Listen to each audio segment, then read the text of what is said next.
Solomoni alikuwa na utajiri wote, umaarufu na nguvu ambazo tunaweza kufikiria. Katika siku zake za mwanzo alitafuta hekima kutoka kwa Bwana. Alifuata mpango wa Bwana. Aliishia kujenga hekalu hili la ajabu huko Yerusalemu na hata kuweka mfano wa ibada ya kweli. Lakini sasa tunapofikia miaka ya mwisho ya maisha ya Solomoni, patuoni hitimisho la utukufu.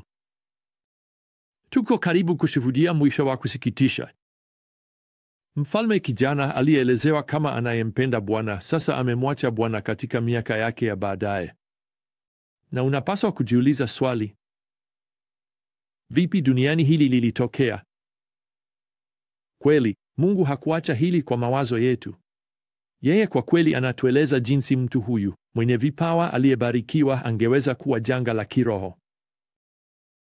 Kwa hiyo leo hapa katika moja Wafalme sura ya 11 tunapewa maelezo. Aya ya 1 inarekodi: sasa Mfalme Sulemani alipenda wanawake wengi wa kigeni pamoja na binti wa Farao, wa Moabi, wa Amoni, wa Edomi, wanawake wa Wasidoni na Wahiti kutoka mataifa ambayo Bwana alikuwa amewaambia watu wa Israeli, hamtaingia katika ndoa nao, kwa kuwa hakika wataugeuza moyo wenu kufuata miungu yao.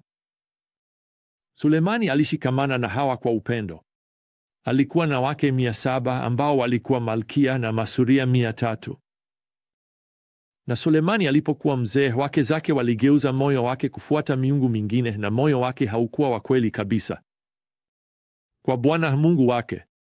Wow, ni sura ya kusikitisha katika wasifu wa mfalme huyu mkuu. Sasa anataka kuonyesha hatua 3 za kushuka katika anguko la kiroho la Sulemani, na hii itakuwa onyo kwako na kwangu leo. Kwanza, Sulemani alikaidi amri ya Mungu kwa ukaidi. Sasa ndoa hizi unaweza kuona bila shaka zilichochewa na miungano ya kisiasa. Wake zake walikuwa malkia, yaani binti za wafalme wa kigeni. Lakini pia tunasoma hapa kwamba Sulemani aliwapenda wanawake hawa, alishikamana nao kwa upendo. Kwa hivyo hii ni zaidi ya siasa. Kwa kweli anaendeshwa na tamaa ya ubinafsi na ashiki. Kwa hakika hapa fanya hesabu: wanawake 1000, wake 700 na masuria 300. Na tamaa isiyodhibitiwa kama hiyo, kama baba yake Daudi alivyokuwa amejifunza, inaweza kumfanya mtu aanze kupinga na kupuuza amri nyingine kutoka kwa Mungu. Na katika kesi ya Sulemani, alipuuzia amri ya Mungu sasa ya kutoongeza wake, kutokuchukua wake kutoka mataifa mengine ya kipagani, na kuna hatua nyingine sasa ambayo itampeleka hata chini zaidi. Na hivi Sulemani alipuuza onyo la Mungu. Tazama, Mungu alikuwa ameonya watu kwamba wake wa kigeni au wake wasioamini wangeweza kugeuza moyo wa mtu kutoka kwa Mungu. Na kwa njia, Mungu alitoa onyo hili nyuma katika Kumbukumbu la Torati 17, miaka 500 kabla ya Sulemani hata kuzaliwa. Lakini kama wengi leo ambao wanapenda dhambi zao, Sulemani lazima alijidanganya mwenyewe vizuri, yeye ni tofauti. Onyo la Mungu, unajua, hilo ni kwa ajili ya mtu mwingine. Na hapa katika mstari wa 4 sasa tunaambiwa kwamba wake wa Sulemani kwa kweli waligeuza moyo wake kwa miungu mingine. Sasa hatua ya 3 ya Sulemani kuelekea kuanguka kiroho ni kwamba alipuuzia waziwazi tabia ya Mungu. Na maanisha sheria ya Mungu ilikuwa wazi. Sulemani alijua hilo: usiwe na miungu mingine mbele yangu. Hiyo ni amri ya kwanza kati ya zile 10. Watu wa Israeli walirudia kila siku maneno ya Kumbukumbu la Torati 6 mistari ya 4 na 5. Sikiza, Israeli, Bwana Mungu wetu, Bwana ni mmoja. Utampenda Bwana Mungu wako kwa moyo wako wote na kwa roho yako yote na kwa nguvu zako zote. Naam, wapendwa, huwezi kumpenda Mungu na wakati huo huo kupenda dhambi yako. Sasa mstari wa 6 unatueleza kwamba Sulemani hakumfuata Bwana kikamilifu kama Daudi baba yake alivyofanya. Kwa maneno mengine, ingawa hakumwacha Bwana kabisa, alihalalisha ibada ya miungu ya uongo ili kuwaridhisha wake zake wengi. Sasa Mungu atafanya nini kuhusu hili? Kwanza, mstari wa 11 unatueleza, Bwana alisema, hakika nitalinyakua ufalme kutoka kwako na nitampa mtumishi wako. Sasa Hata katika hukumu hii hapa kuna kipimo cha neema. Bwana anamwahidi Sulemani kwamba hili halitatokea hadi baada ya kifo chake. Na naamini Sulemani alitubu kwa njia. Kitabu cha Mhubiri, naamini, ni ushuhuda wake wa kushindwa na kisha kutubu na kusamehewa. Sasa, pili, Mungu haahidi tu kuligawanya ufalme baada ya kifo cha Sulemani, lakini hapa sasa anaahidi pia kuinua mataifa ya adui ambayo yataanza kuondoa sehemu ya taifa hili kuu la Israeli. Kwa hiyo sasa una mtu anayeitwa Hadadi Medomu hapa katika sura ya 11 na mstari wa 14.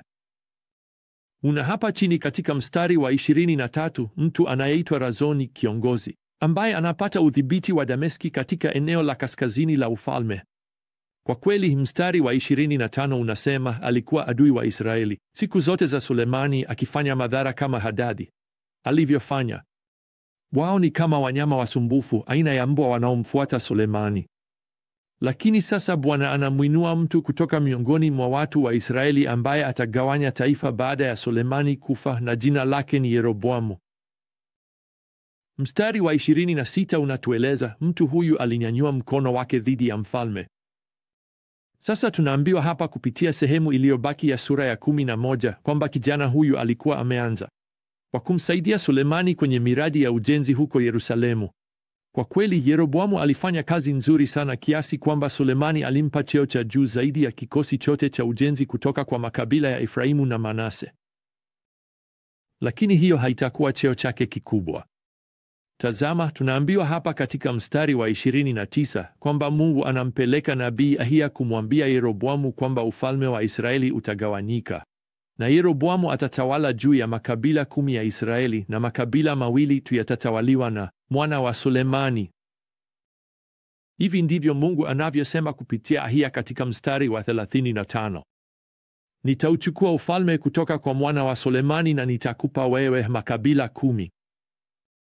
Lakini kwa mwanawe nitampa kabila moja, ili Daudi mtumishi wangu awe na taa mbele yangu daima huko Yerusalemu, mji ambao nimechagua kuweka jina langu. Kwa hiyo Yeroboamu hatatawala Yuda au kabila dogo la Benyamini, ambayo hapa pamoja yanatajwa kama kabila moja. Bwana anasema kwa kweli katika mstari wa 39 kwamba atawatesa wazao wa Daudi kwa sababu ya uasi huu, lakini si milele. Sasa maneno hayo si milele yanatuambia kwamba ahadi ya Mungu kwa nyumba ya Daudi bado itatimizwa baadaye. Kwa kweli tunajua kwamba itatokea siku moja, bado katika siku zijazo, katika ufalme wa milenia, wakati mwana wa Daudi, Yesu Kristo Bwana wetu, ataketi juu ya kiti cha enzi cha Daudi. Bwana anatoa ofa ya neema sana kwa Yeroboamu hapa katika mstari wa 38. Ni ofa kwamba ikiwa atamfuata Bwana na kutii neno lake, Mungu sasa anamwambia, nitakuwa pamoja nawe na nitakujengea nyumba imara, yaani ufalme salama. Kweli tutagundua baadaye kwamba Yeroboamu hana kabisa nia ya kumfuata Bwana. Sasa Solomoni atafanya nini atakapogundua kwamba nabii wa Mungu sasa ameahidi nusu ya ufalme wake kwa mtu mwingine kwa sababu ya uasi wa Solomoni? Kweli alipaswa kutubu papo hapo. Lakini badala yake tunaambiwa hapa katika mstari wa 40 Solomoni alitafuta kwa hiyo kumuua Yeroboamu. Kweli, je, hiyo inasikika kama jambo la kawaida?